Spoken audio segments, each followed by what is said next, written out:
Tēnā koutou e te whānau o te kōna ipurangi nei tu tāne, ko Apa Wātini tōku ingoa. Hello to the Becoming Tāne podcast family. My name is Apa Wātini. This is a podcast about growing great guys, and how we do this is by sharing guys' stories. Today's episode is episode 6 of season 1, and the title of today's podcast is Be Authentic, Be You.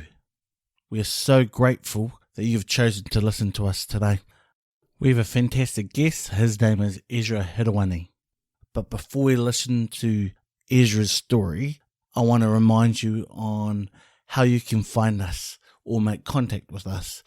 Our website is www.becomingtane.men.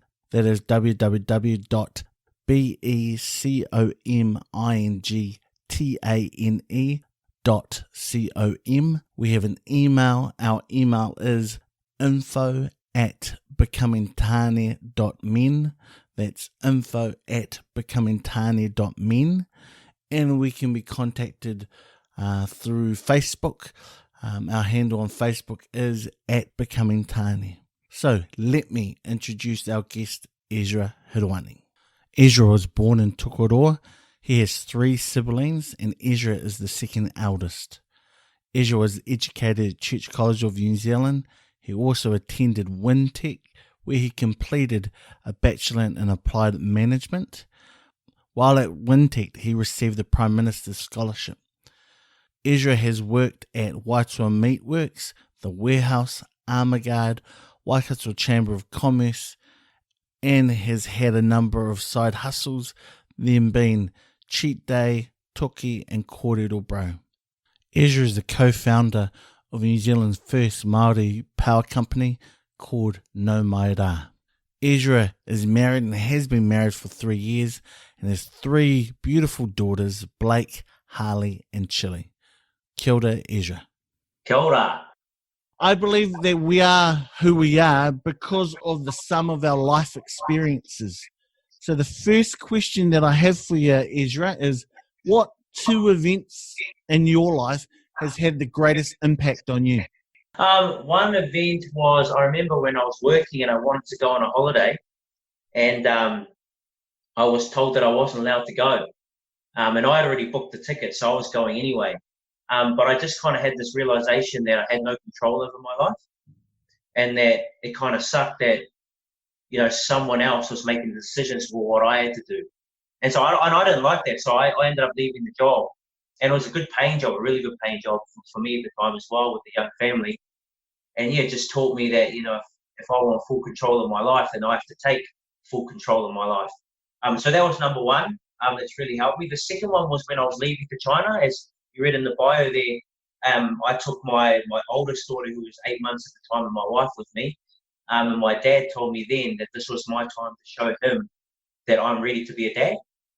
You know, you're going off, you know, no one over there, you know, you don't even know the language over there, you know nothing about China.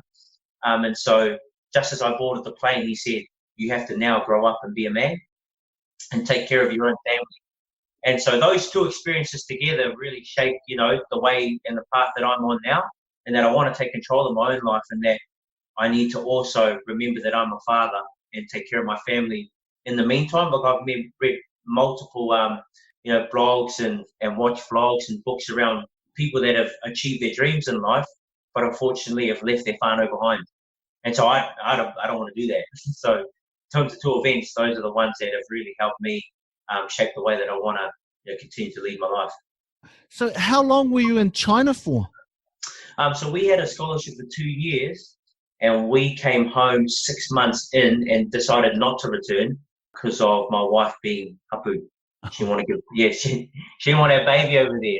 In terms of your holiday experience, prior to that, did you have anything that sort of motivated you? Because I noticed you're a bit of a serial entrepreneur type person. Did you have any inclination that you wanted to go into that space prior to that? Yeah, I had a couple of friends that were dabbling in, you know, different things, buying things. At that time, everyone was kind of buying things off Alibaba and selling it off for more, sort of thing. And it was before everyone started finding about AliExpress. And so I started selling stuff on there and started realizing, I could make way more money selling sunglasses than, going to a job for 40 hours a week. So yeah, and that's where it started to finally grow. But I was doing that to supplement income for a job that I have. And I thought, having a balance would be really good. Yeah. And so when that kind of crossroad came, I was like, well, it's probably now time to, give up turn the side hustle into something actual, that I could live off. So the decision to turn your side hustle into your full-time gig, was that a difficult decision for you? Yeah, it was. Because I kind of did it backwards, I did it when I had a child and was married. And so if I did it before I had the responsibility of being a father and a husband, then it would have been a lot easier because I could just make mistakes and, all that kind of stuff. But I remember I bought a car off Trade Me for $500 in the dark with no prior knowledge of mechanics of a car and how it works and stuff. And on the way, and I bought it for $500 to hopefully sell it for $1,000. And it broke down on the way home. And my wife has never let me forget that, and those experiences always hang over your head that, if I lose $500 for myself, it would be easy. But if I'm going to lose it, $500 for my family's like our mortgage for the week, so it's so that decision to make it was, had a lot to do with how that would impact my growing whānau. So yeah, very, very hard choice to make. Is it difficult for you to try and balance business and whānau, and what do you do to try and do that? Bro, I come up with about a year ago the theory that there's balance just doesn't exist. You just it's just life, And so but to answer that question, yeah, bro, it's pretty hard. In lockdown, my hours are 10 till 12. Then I have a break for a couple of hours. Then I'll work another hour, and I'll stay up and I'll work from midnight till 3. Just try and make sure that everyone gets a part of my battery sort of thing. How did you figure out those times?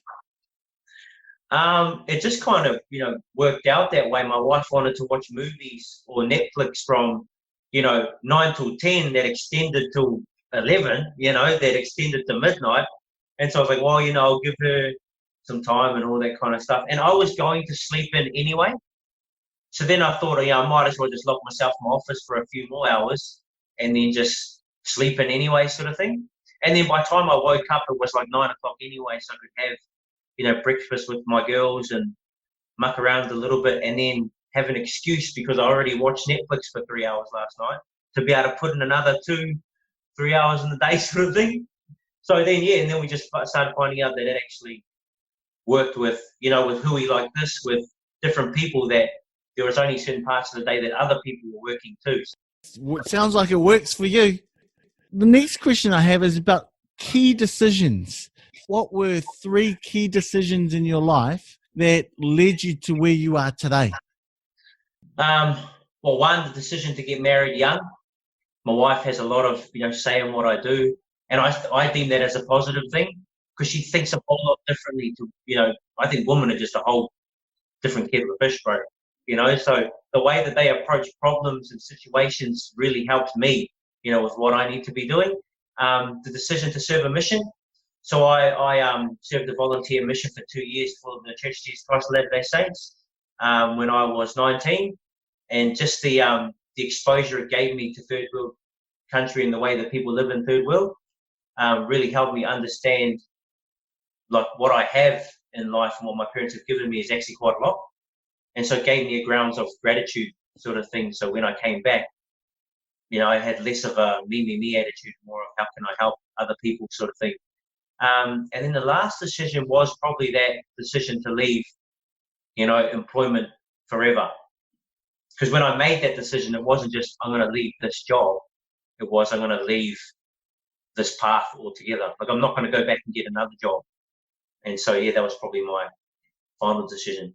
So in terms of getting married young, so you're 19, went on a mission, come back. How old were you when you did get married?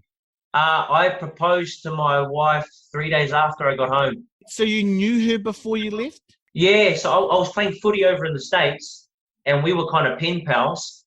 And then when I came home, I was only home for about a month. And so we didn't actually decide what was going to happen. And so I got home with my family, then straight on the plane to where I was off to. So it just worked out nicely in the end. Wow, that's a good story in and of itself. Within the Waikato area, there are a number of organisations that are supporting men in their journey. One of these organisations is the Male Support Services of Waikato. The founder and manager of the organisation is Mike Holloway, and he is here to share with us what their services is all about. It started because there's no support for fellas out there. Everything was pretty much perpetrator based. Being a survivor myself, I had to go through the ropes with my family, and we were virtually asked to set something up. 2008 was when we registered the trust. At the beginning, it was just myself, and it was just one-on-one with other survivors and virtually walking some of the journey with them. There's guys who have been sexually abused as kids or at some stage in life. And we're not talking about perpetrators, we're talking about victims. The trust has really grown, so we still do the one-on-ones. We've got 3 or 4 groups going. We also support the families. We do social work, do anything that will move the guy forward, court work, anything. It's growing, so we're getting about 2.5 referrals a day. So we're looking at perhaps a new building. I want to grow the work in prisons. We extended it from sexual abuse to physical, mental, emotional and domestic abuse. So we need to try and hook them with the DHB, schools, etc., and look at kaupapa Māori arm. If a guy wants some support here in the Waikato, Hamilton region, how do they get in contact with you? We don't have a lot of paperwork for referrals, so it's just a phone call or an email or a text or on the website, just a quick notification, and we'll contact them and then we'll sort it out from there. We make it as easy as possible. www.waikatosurvivors.org.nz 0800 677 289. The trust is a taonga for our men in the Waikato, and what we're trying to do is saying Waikato look after their men. The website again is waikatosurvivors.org.nz and their number is 0800 677 289. Welcome back to Becoming Tāne podcast. I believe that we're all born with a superpower, and I define superpower as a particular skill, ability, or attribute that makes you you. It's your secret sauce. It is what people remember about you. So, Ezra, what's your superpower? I thought about this, bro, and I don't know if this answers the question at all, but my superpower is being Ezra. Like, no one is better at being me than me. And I say that because I believe that authenticity is the way people have to be, like, living now in the digital age. And so, because I was like, I can sell, I can do this, I can do that, but really, when I go into meetings and stuff, I don't care what people think of me. I just go in there and just be me. And a lot of times it works because, like, they can't argue with who I am. So, I don't know if that answers the superpower because, no one else can have it, but yeah. I'm just going to ask you a question. You talked about authenticity in the digital age. Explain that a little for me.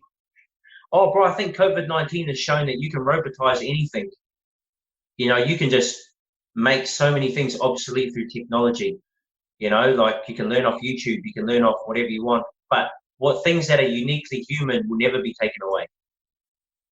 So authenticity is one thing that you can never take away from people. When you talk to a computer, it has no personality.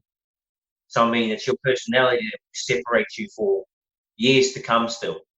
Until cars start talking, it's what makes us uniquely human that separates us from one another. So, all right, let me read out what your wife, your significant other, told me about you. She said you're motivated. She has never met a more motivated person than you. The 8 years you've been married, I can't remember a time when he hasn't worked on a side hustle or a business venture. I see him at times struggling to relax because his mind is ticking with new ideas and ways to better the business he is currently doing.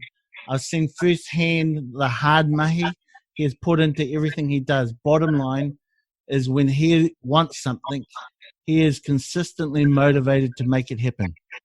Negotiating, although it doesn't work with her so well, from his ties to Chinese trading to working with others to get the best results, he is confident in his ability to negotiate.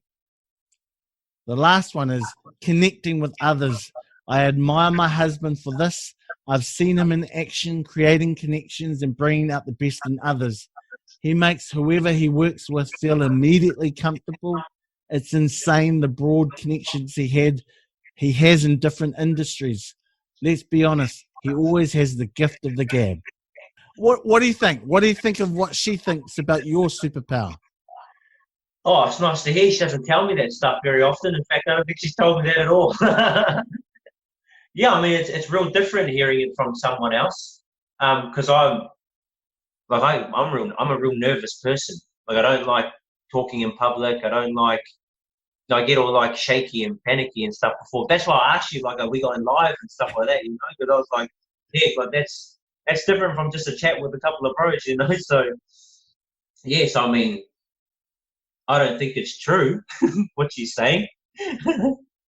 But yeah, the perspective's definitely, I mean, I can see what she's saying because she'll just watch me do things, and the fact that she's only seen me do it, like, I don't know, I wouldn't call it much of an element or, in action. It's just she's seen no one else. Yeah.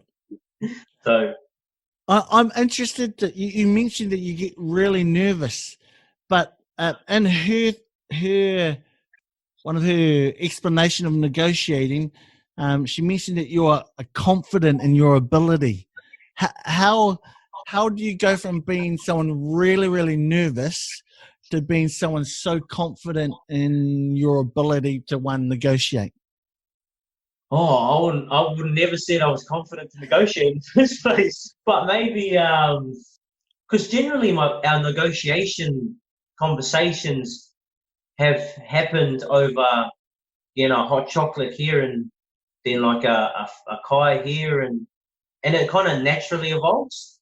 Like, I don't know if it's implying, because I don't really sit down and say, oh, well, give me $2, no, I want $5, but if I do, I'll give them an understanding of why $5 won't work, because we want to increase employment. We can't employ anyone if you're only giving us $2. But I'm not really confident. I'm just kind of stating facts, because the confidence is different to hear. Yeah. I've heard the saying, fake it till you make it. Is that something that you employ in how you talk business with other people, or do you just try and be as authentic as you possibly can? Yeah, I try to be as authentic as I can, bro. Like, because I've tried fake it till you make it when I was working for other people, and I just got found out. People just, wait, you said this before, now you're saying this now, but what's going on? But that was because I was being driven to make a sale, or, so I had other pressures on me, sort of thing.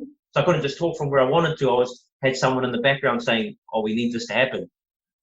And so, I mean, if I don't, and I can't feed my family, then you just have to fake it, so. What is well-being? To me, well-being means how happy you are with your mind, body and soul. I consider it a positive, emotional, physical, and mental state of existence. Well-being is being healthy in the mind, spirit, and body. For me, it's a place your body feels when it's comfortable, whether it be inside your body or outside your body. Well-being to me is balance in everything: physical, spiritual, emotional, and psychological. Well-being is when your mental, physical, and emotional health are found to be in good stead. Well-being for me is something that's on the daily. It's that constant battle to try and find the balance between my whānau, my physical, my spiritual, and my mental well-being. What is your definition of well-being?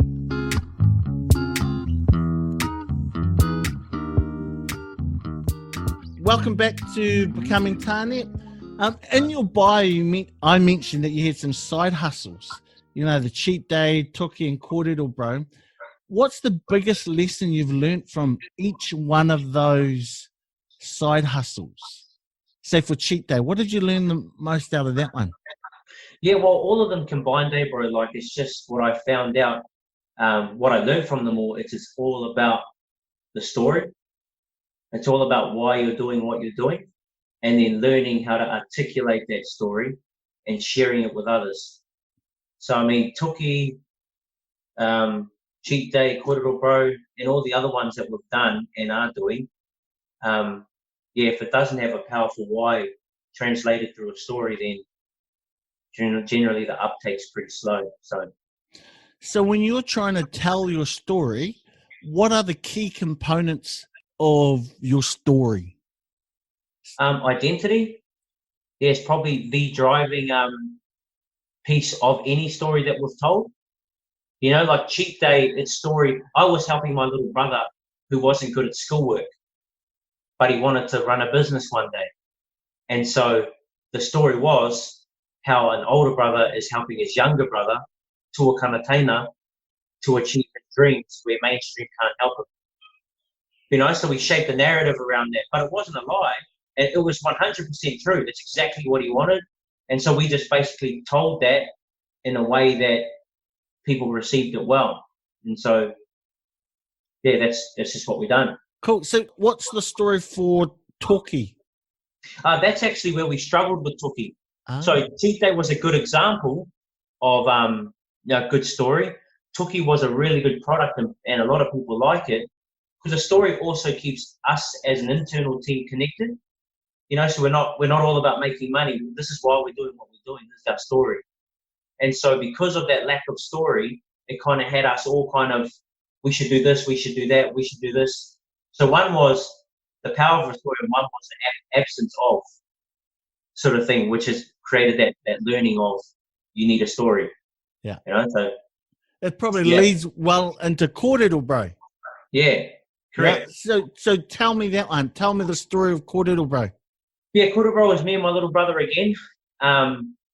We kind of had news that one of our friends lost their brothers to suicide.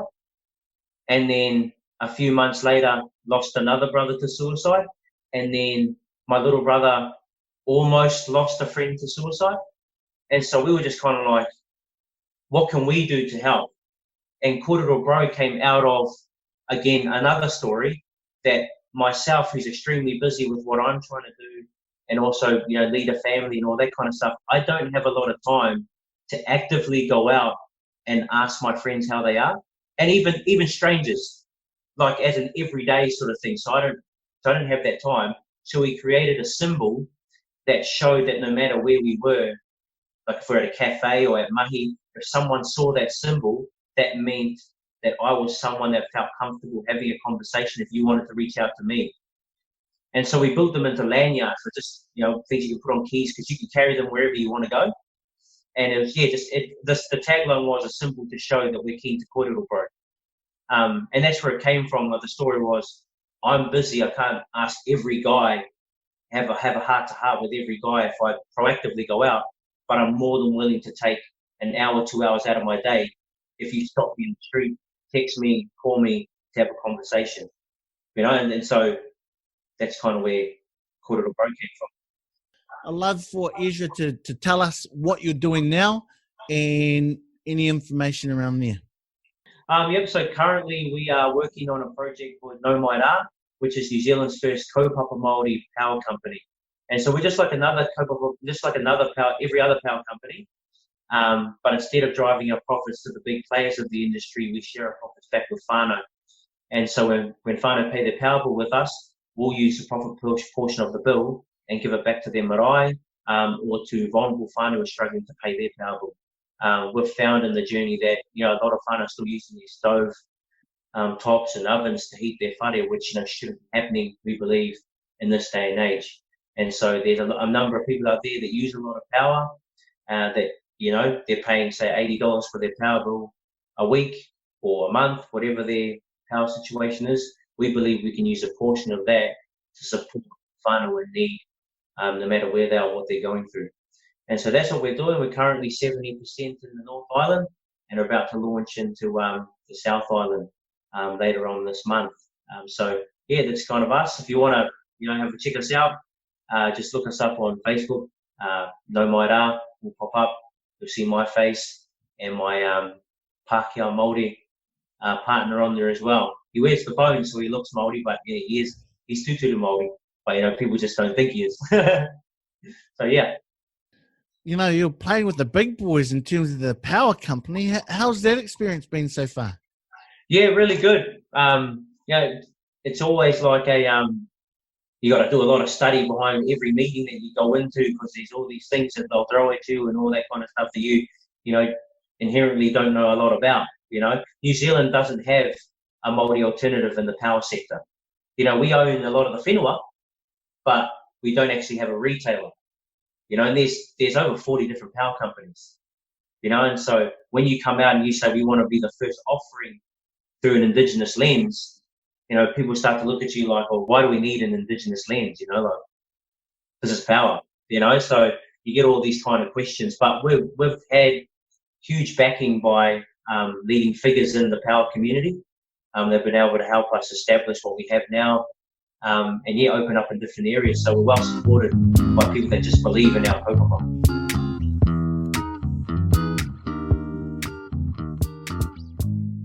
My name's Darren Paiwai. I own and run Daz's Barber Shop. It's a mobile barber service. I started by cutting my son's hair from a very early age, and I just wanted to be better at it. And it wasn't until my good wife said, "Hey, you better go get your tohu." So sent me off to Auckland. My passion is to help people, so I've developed business that I can sort of go out and help people. So I went into the local kura and plucked a couple of boys out who sort of didn't have a passion of being in school. I gave them a go, and then I sort of taught them not only to cut hair, feel confident in cutting hair, but it's more so the conversations you have with people that come into your seat. If you can hold a genuine conversation with your customers, then you're winning at the barber game.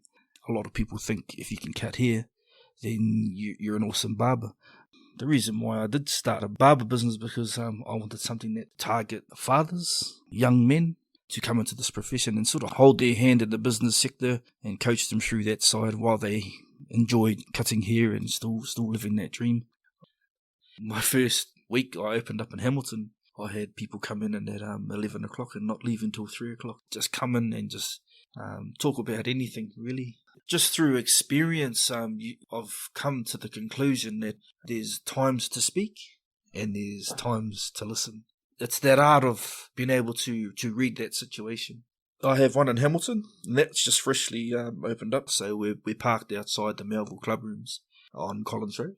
I aim to have more of those in the Hamilton region by the end of this year. The other one is down in Wairoa. It's in the Hawke's Bay. So that one just goes all day, non-stop. My barbershop model is a lot different to other barbershops that I see out there now. I'm really here to help others because I really, really feel that if I help someone else and they succeed, then I succeed. And when I succeed, they succeed. And I can genuinely say that too. So if anyone's out there who wants to and interested, then come and hit me up. Welcome back to Becoming Tāne. I believe that life is one of the greatest teachers to us. So with that being said, Ezra, what has life taught you so far? I think we covered a little bit before, but just the importance of being oneself, not wasting any more time trying to be the next Steve Jobs or trying to be the next whoever. Just focus on, being the better you. I mean, it's cheesy as you see all this stuff all over, like girl Instagram pages and all that kind of stuff, be you and all that kind of stuff. But I mean, it's true, it just, you waste so much time comparing yourself to others that you actually lose sight of who you are and what you want to do in life. So, yeah. Just a question on that. What do you do to be you? That's a good question. Well, I don't go on social media if it's not for business purposes. I'm not going anywhere near TikTok. But I don't like social media because I don't like how you have to get other people's approval on what's good and what's bad. Like if I take this photo and I get 5 likes, it means I'm ugly. If I take this photo and I get 20 likes, it means I'm hot stuff, So it's kind of like those things I just don't want to involve myself in. So I just kind of, just keep it to my bubble, extend the bubble with my friends and stuff. But that's a good question. I don't know, just do you. Yeah, just do me. Like, if I don't want to do it, I won't do it, So, yeah. I see so many people looking at other people trying to be them. What made you decide, no, I'm not going to be them. I'm going to be Ezra Hirawani? A couple of things, actually. Like, one, I couldn't afford to be like other people. So I had to be happy with it at the start, like I love, like even now I can afford to, but I love shopping at Kmart, so one, I love white t-shirts, black t-shirts, blue t-shirts, and that's all I wear. But I don't know, like you go into university, you all study economics, you all study these things, and you all come out looking the same. And it's all on a piece of paper when you start handing it out. So I was like, well, I have to kind of break away here a little bit and make myself look a little different. And so that was another reason I wanted to. And it's just cooler being yourself. I don't know. You don't have to worry about what other people think. How did you be comfortable being different? Bro, to be honest, at the start, it was hard, eh? Like, people would say, like, why are you doing that? And I was like, oh, I don't know. Like, and you just, those feelings of like, oh, you're not cool anymore and all that kind of stuff just started creeping in. But I just kept doing it, just repeating this over the process. I started, genuinely not caring. Because, I know people that say they don't care and they act all tough and stuff, but they care, because like some of them are my mates and they'll message me and say like, oh, bro, like, all this stuff. I'm like, bro, stop pretending to be like the tough guy then and just, be you, bro. Like, it's just, you have to come to terms. I mean, maybe those experiences, of like going to work from 9 to 5 and realizing that, you're not actually doing anything that you want to do. You're actually doing something that someone else wants to do, but you have to do it because you need money to pay for your house. And then realizing that you don't have to do that. My second to last question is, if there was one message that you want listeners to take away from your kōrero today, what would that be? Yeah, other than be yourself, I think in terms of where I come from and what I like to do in my life, I think the phrase of, because there was something that was given to me, is find something you care about. I think those words have impacted me more than any other phrase in my life.